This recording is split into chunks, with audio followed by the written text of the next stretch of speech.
Today on In the Woodyard, we're going to talk about chainsaw bars. When should you put a new one on? Probably pretty darn soon. So I get asked all the time about chainsaw stuff, and I don't claim to be an expert, but I do use them a lot, so I do have an idea. And if I have something that comes up on my channel I don't know, I call a guy. I got like 3 or 4 different guys I can call that know way more than I do about it. My brother Ken worked as a professional logger for like 30 some years. He knows a lot about it. I call sometimes down to Modern Rentals and I talk to Scott. He tells me things that I need to know.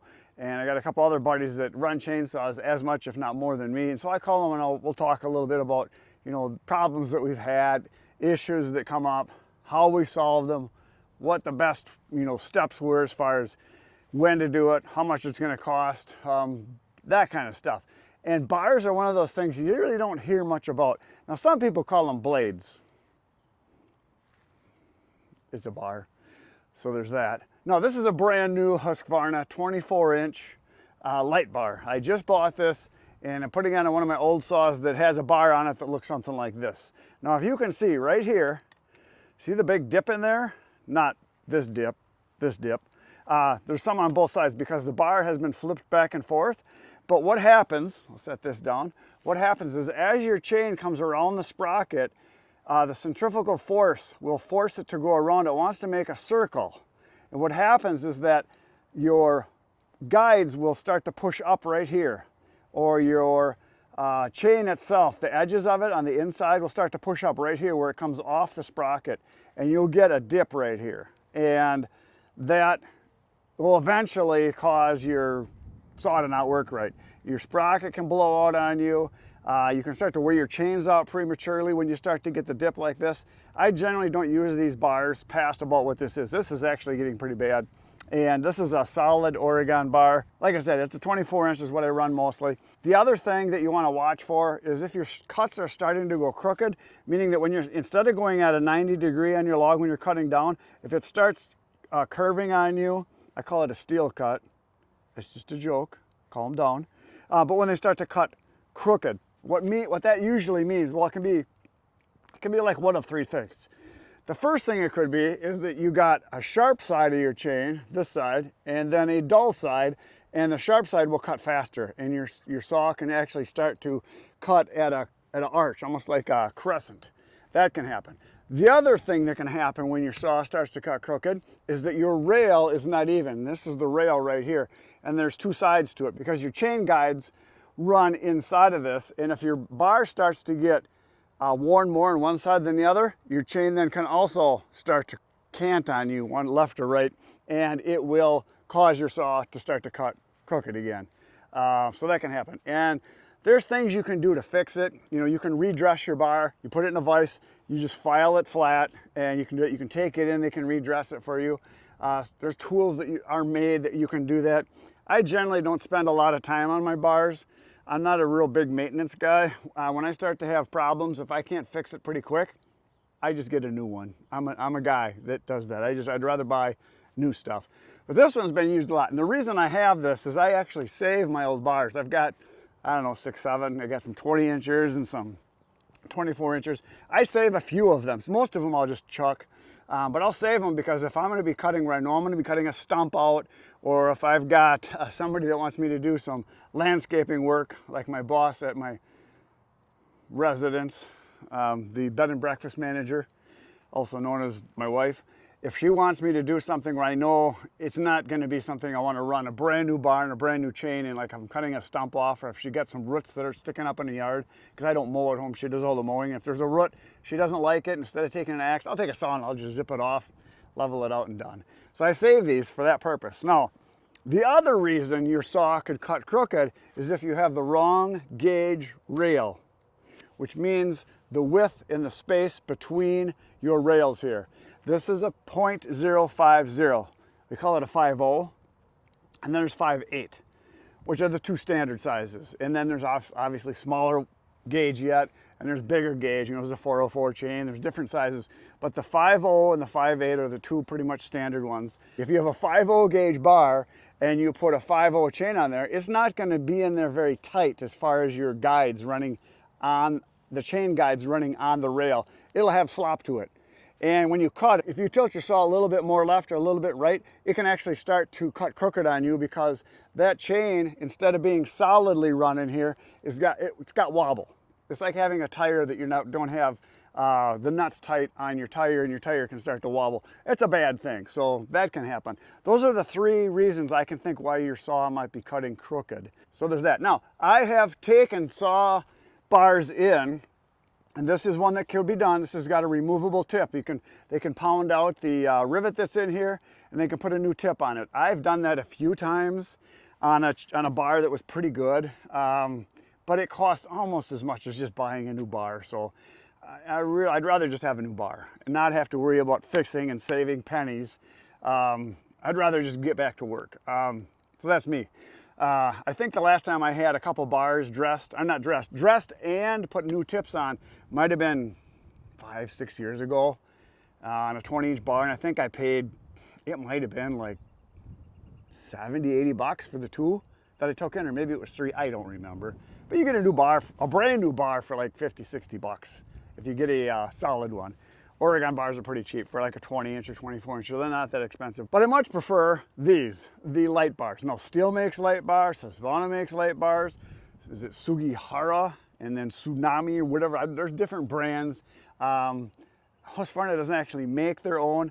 They have a supplier, and it might be Sugihara or Tsunami, I don't know how to say it, it's a Japanese name. They make great bars. Basically, the difference is this is solid steel, one piece that it's made out of. And then this one here, if you look at these little ovals right here, and here, and here, and here, and here, and here. So there's 1, 2, 3, 4, 5, 6.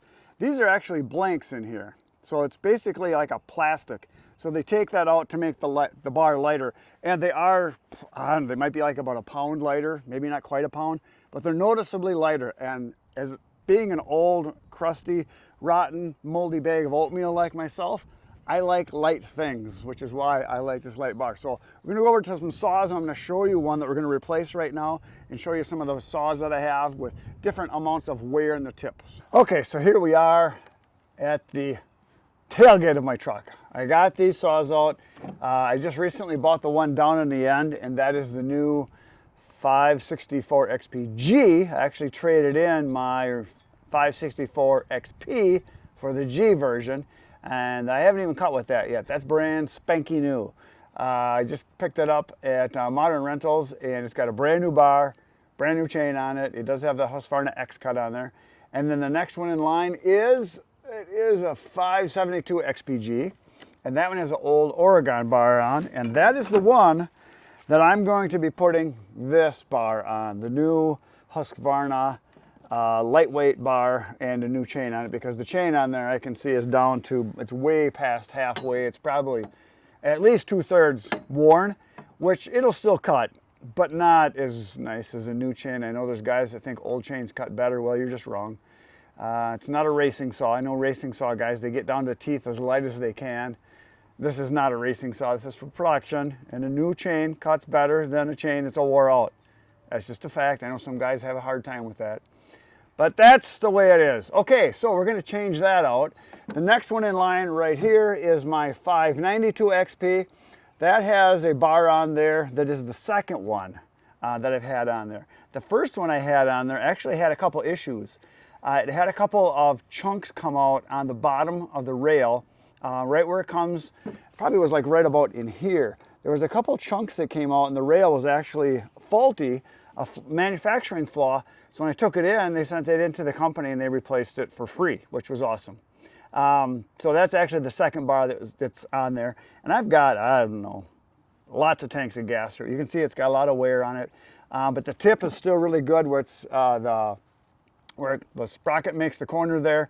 I do flip my bars, and a lot of people don't even know that's a thing. When you first put your bar on, most people will run it so that the logo is up like this.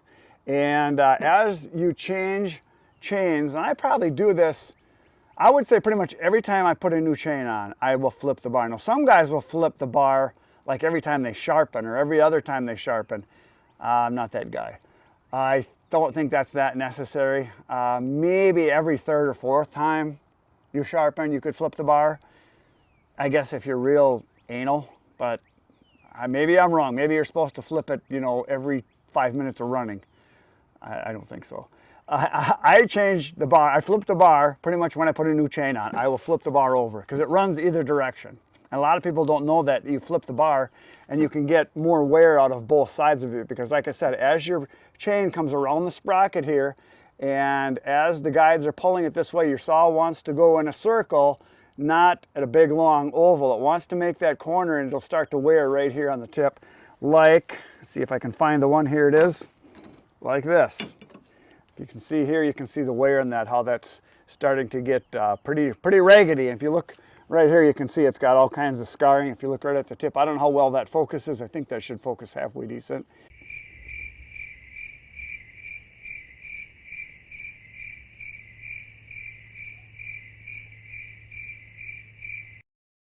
And yeah, it's starting to get bad. It needs to be dressed and fixed, but again, like I said, I'm just a guy that's going to put a new one on. That's me. If somebody wants them, I guess you can come and get them. Because there's guys that will get every little ounce out of it. I myself am of the belief that I make more money cutting than I do fixing, because I'm not a fixer. I like to cut wood. That's what I prefer to do. And there's guys that think they can save their way to wealth, and I don't think you can. I think you got to earn more money, invest it properly over time with high interest. That's the way to get rich. But I'm a weird guy when it comes to that stuff. That's a whole nother topic. So these saws are the ones I use primarily. I got a 562 back here. That's got a pretty new bar and chain on it. Actually, I think I'm on the second or third chain on that particular saw. This one right here is a 572.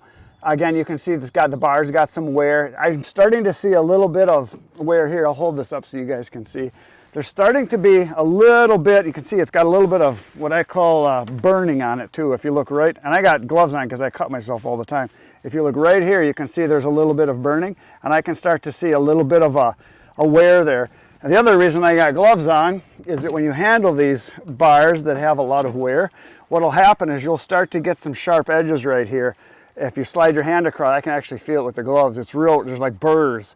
And I've cut my hands lots of times, so I wear gloves when I handle chains, and I put new chains on. I handle the bars when I'm flipping them.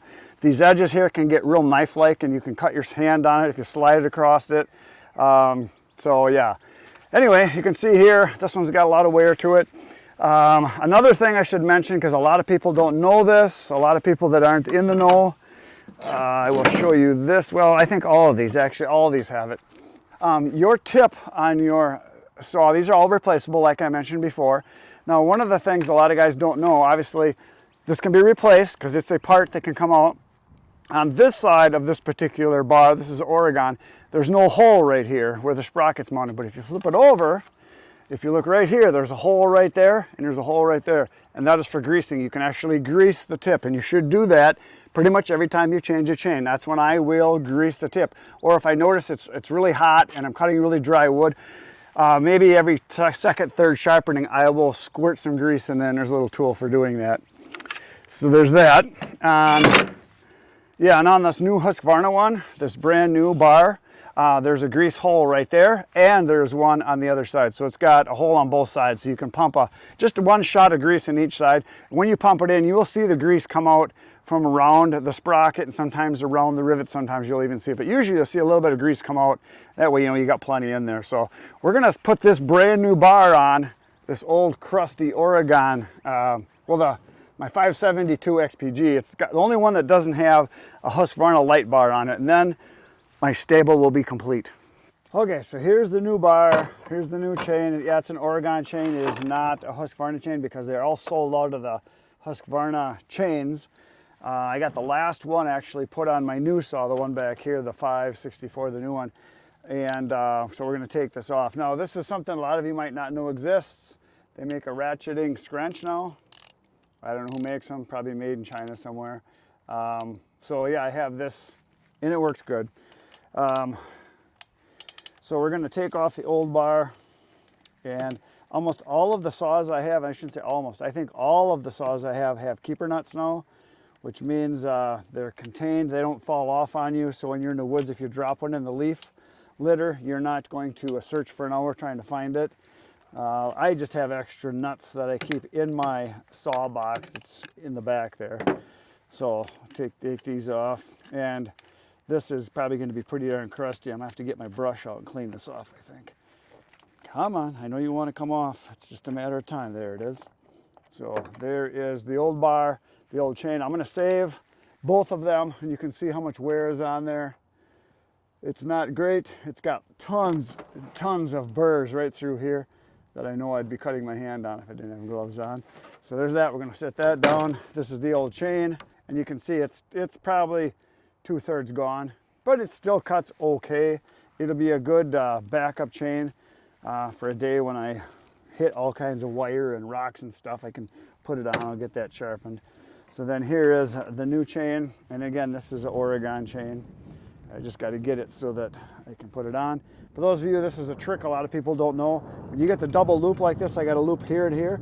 All you do is you get the sides so they're both the same, and you give it one of those, and then your loop will be even like this. So again, I'll show you that again. We'll just go ahead and make it so it's twisted. So you got a loop here and here. Let's see, yeah, let's go right here. Here it is. We got a loop here and a loop here, and you can see it's not straight like you want it to be, so I usually hang it up like this, give it a wiggle like that, and then you get your two loops to be in each hand like this, and I can see it's a top. It's on the top now, so I just give it a flip like this, and then your loop is straight again. Some people will lay it down and straighten it all out. And the next thing I'm going to do is I'm going to mount the chain on the bar and make sure I get it on right. So the Husqvarna, we want to be able to read that to start with. And we want the chain to cut to the back. So I'm going to mount this, see if I can get this in front of the camera. I'm going to mount this like this, right here. I go around the tip like that. And then I flip it upside down like this, giving a little tension to it. And then I kind of slide the chain guides like that into it. So now I've got it so it's all hooked on like that. You can see if I hold it out here, maybe you guys can see. And then we're going to be mounting it. But before I do that, I am going to clean this out. I'm going to brush this out because it's kind of nasty looking. So I'm going to go grab my brush. So these are the brushes I have. I got just a little cheapy 1.5 inch paintbrush, and then I got a little wire brush that I have for scraping stuff out. And then I have a bunch of these. I got some of these little picks for digging the junk and crud and stuff out if I have to. And I'm not saying I'm going to do an expert job. This isn't going to be like a work of art when I get done. I'm just going to get the crusties out. All I'm going to do, I'll spin this around so you guys can see. Just going to give it a quick down and dirty. So all I'm going to do is take some of this crustiness off around in here, around in this area. You can see there's some things in there that I can't get out with the wire brush, so then I take this little hooky thing here and I can scrape these out. Again, I'm not going to get it all. I'm just going to get the majority of the chunks, kind of pick this out. Some guys will use an air hose, but I generally don't have air out in the woods. So if I'm going to be switching a bar, I will just scrape everything off with this little handy tool. There's like a little pick. You can get half a dozen of those for like $1 or something, or get them at all kinds of different places. So I just kind of loosen it up with that, and then I take my brush here and I just start painting away. And I can clean almost everything off with this brush. Now they also make brushes for cleaning tools, more of a stiffer bristle, and that probably would be better than this, but this is what I had handy. So it's what I've had in my kit now for quite a while.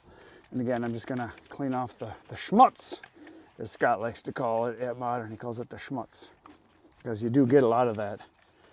That's not too bad. There's some more down inside of here I can see. And again, you don't have to get it all. The saw will just, you cut for 1 minute, it's gonna look like this again anyway. I just wanna get basically this area right in here where the bar mounts, like this crusty stuff here. I just wanna get the basics off, just get the stuff so that it mounts flush, and hook this stuff out of here. And again, air would be good. It's not terrible. There's some stuff right here. I can see there's some chunks in there. I've got a straight one of these too. This happens to be a little hooked one. There we go. And again, I'm going to look at my sprocket because I haven't checked that in a while. The sprocket still looks really good. There's not big wear marks in it or anything. I will replace the sprocket, I don't know, maybe once a year, because I have so many saws. It's not like I'm running 1 or 2 saws all the time. I swap them out quite a bit. So there's that. Okay, so there, that's cleaned up good enough. Now we're going to mount the bar and the chain. And what I like about the inboard clutch is you can go like this, slide this over the back, pull it snug, and then we're going to leave that sit like that. And then we're going to clean this up. Basically the cover. We're going to clean all the schmutz out here. I'm going to move the camera over here. I don't want to just throw it right back in there. So we'll clean all this stuff out. You can see there's just chunks come out. And again, you don't have to do expert job on this. Just get the chunks out is the main thing. Because like I said, 2 minutes after running, it's going to look just like this again. But I always really like to kind of give it a little once over. I got to take the wire brush. I got some chunks here that don't want to come out. You can see this crusty stuff here is all coming out. And we'll get most of it out. And I know there's guys that would bathe this in some kind of solution and spray it and rub it and blow it and dry it with a hair dryer and then rub it with a baby diaper to clean it like they do their car all the time. I just want to get the chunks out. And then I'm going to give it a little tap like this, and I'm going to hold on to this plastic piece right here. And that will take out most of the other chunks. Again, not getting it great, I'm just getting the bad stuff out.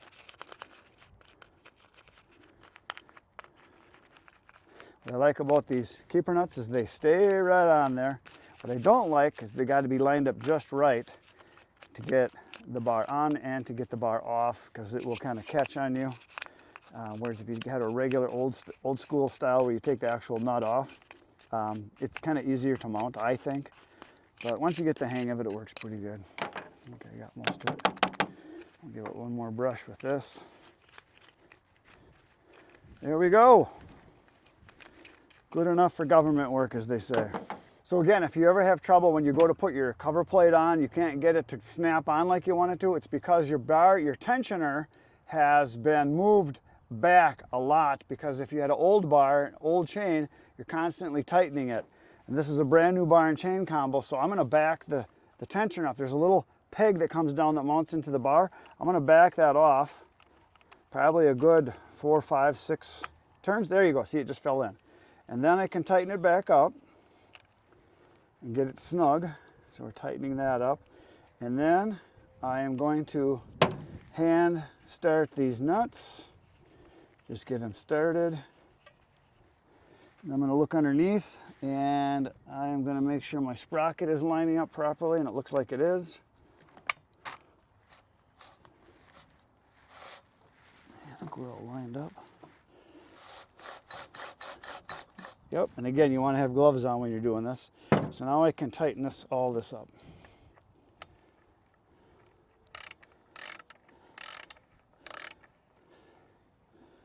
And again, I'm going to get it so it's just snug. About right there should do it. And we're going to get this one just snug, not tight, just snug. And then I'm going to back it off just a little. Just a little. So that's basically it's loose. So then I can take the tightener and I can get it to the tightness that I want it to be. So we're going to go about right there. I'm going to check this again. Yep, that's go a little more. It's just a little loose. I can tell just by feeling it. And a lot of guys use a tool for doing it. They put the tip down and push on it. But I know just from experience where I want it to be when I'm tightening. And that's pretty much it right there. Because I can just feel it and I know. So now we can tighten her down. And then I will check it again. Yep, we're good. Right where it is. I can pull it away. I just feel that's about where I want it to be. And this will wear in fairly quick. Now, some people will say, whoa, it's a pre-stretched chain. I know they do all that. But your chain may be stretched, but as it starts to rub metal on metal going around, even though you're using grease, what'll happen is it'll start to, I don't know, it's not stretching. It's fitting itself. And it's actually, because it's all that pressure and friction rubbing metal on metal as it goes around, it's going to actually create a little bit of room. So your first, maybe half a tank, you're going to have to shut the saw off, tighten up your chain. You're just going to have to do that. But that should be pretty good right where I've got it there. You can see here my tension. I'll show you one more time, bring this down. So I like my tension to be about that much, just so I can get a nickel underneath the drivers there. That's about where I want it. So that's pretty good. So there we go. New chain, new bar. I'm now a happy boy. My fleet is complete. I have all light bars on my saws, except for my big saws, my 3120s. They got a 42-inch bar. That 3120 with the 42-inch bar, I think that weighs 30-some pounds, 35, something like that. 32, I don't know, it's heavy. And then I got a 3120 with a 5-foot bar. That weighs 42 pounds, all said, together. With chain, fuel, and all that. It's a beast. There you go, brand new bars, all ready to go. I'm gonna do some cutting in a couple days. You should come on back. I'll be back tomorrow morning, 5:30 a.m. with another video, and then we're going cutting the next day. See you then. Good night, Irene.